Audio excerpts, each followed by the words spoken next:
So Dad, there's this boy in my class, and I think he's really cute, and all the other girls in my class have boyfriends. So I was just asking for your blessing. How old is he? He's 16. Do you know him? I know him from class. He plays football. He has really good grades and all, and he's really sweet. Ivy, let me tell you this. When I was a teenager, I was in a high school of boys only. It was a boys only boarding school. I wrote letters to 3 girls and I made them believe they're my girlfriends. And I actually made their heads to spin. We didn't do much. There was no sex, no kissing. They were also in boarding schools, girls only schools. I was actually even a Christian Union leader. But I believe I contributed to them not making it to the university, because girls have a way of concentrating in relationships. On my part, like many other boys in my time, I never gave it a thought. I wrote them letters. In those days, we didn't have cell phones. We didn't have the internet. We used to write each other letters the old-fashioned way, traditional way. And in my time, girls sleeping with boys used to be seen as a disgrace to the society, to the family. A girl not being a virgin used to be looked down upon. For boys, it was heroic. No one ever told us to say no. So for us, it was an achievement. And we used to compete who has slept with more girls than the other. Well, my case was a bit different. I was born again. But I still felt I wanted to play with girls. There was that struggle between me. Now, when I went to the university, I found your mom. And guess what? I never remembered any of the girls.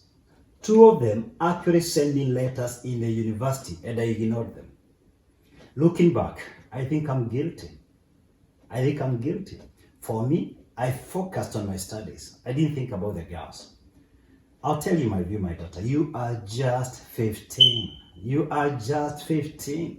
have a whole life before you. Here's my advice for you. Socialize with boys. Do not specialize. Get to know boys as much as you can. Get to interact in healthy social activities. But decide and purpose, promise yourself, promise Ivy, no sex until you get married. And here is why. When a boy gets involved in a relationship that tends to specialize, he starts to plot and to strategize how to have sex with you. That's what goes on in the head of a boy. And for teen boys, they seriously don't have breaks for most of them. They have no shocks to their emotions, no shock absorbers. They want to go all the way and sleep with you. And let me tell you what happens in a man's mind. When he gets a girl so easily, he doesn't value her. He thinks she's cheap. We tend to value that which is rare. That's why gold is more valuable than building rocks. Why? Gold is more rare than building stones. But secondly, even if you get married to this boy, trust me, once you get involved in sex before you get married, you have involved yourselves in sex without vows, without covenants. Either of you or both of you, after your wedding day, will continue to be involved in sex outside vows, outside covenants, what we call adultery or what we call affairs. And now, you unlike me, the standards of morality have sunk an all-time low. So both boys and girls are sleeping with each other. No one is condemning them. I mean, it has sunk to a new low. Trust me, you have no idea how many emails I receive every day, how many people inbox me on my Facebook page, going through a lot of pain. And when I dig the root cause, it's because they had a wrong foundation in their marriage. Hear me, my daughter. You will save yourself a lot of pain. A lot of pain if you only purpose today, no sex until I get married. You are not doing that for me, you're not doing that for anyone else. You're doing that for Ivy. You will save yourself a lot of pain. So when I began dating your mom, she was 19 and I was 20. And when I proposed to her, I told her, look, no sex until we get married. It was tough those days in the university, just like it is right now. 4.5 years, I kept my word. I kept my promise. Now your mom knows she can trust me. Why? When I was younger, I kept my word. When perhaps, quote unquote, it was more tempting. I'm saying that because Sex is tempting throughout one's entire life. But when we were much younger and when people didn't have boundaries, we decided to draw and enforce those boundaries. So we decided we can only get intimate when we are married. And for that reason, she respects me and I respect her. She realized I didn't take her for a ride, I didn't take her for granted. I valued her. I valued her chastity and my chastity. And I tell you this, you will avoid a lot of pain, my girl. You will remember me.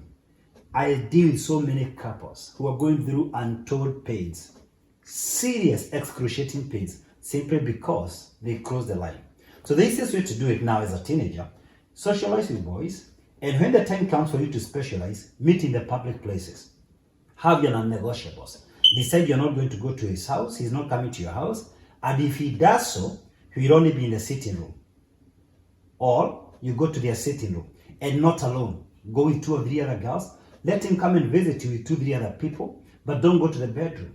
Don't take him to your bedroom. Let him not take you to the bedroom. You can meet in the park, but avoid meeting just the 2 of you in privacy, because it's very easy to think you're going to play safe, and then you cross the line. A lot of times teenagers get involved in sex. It is simply because there's a lot of pressure coming from other kids, and number 2, they thought they're strong enough to resist it. Trust me, don't test your body. Keep that safe distance. Meet in the public.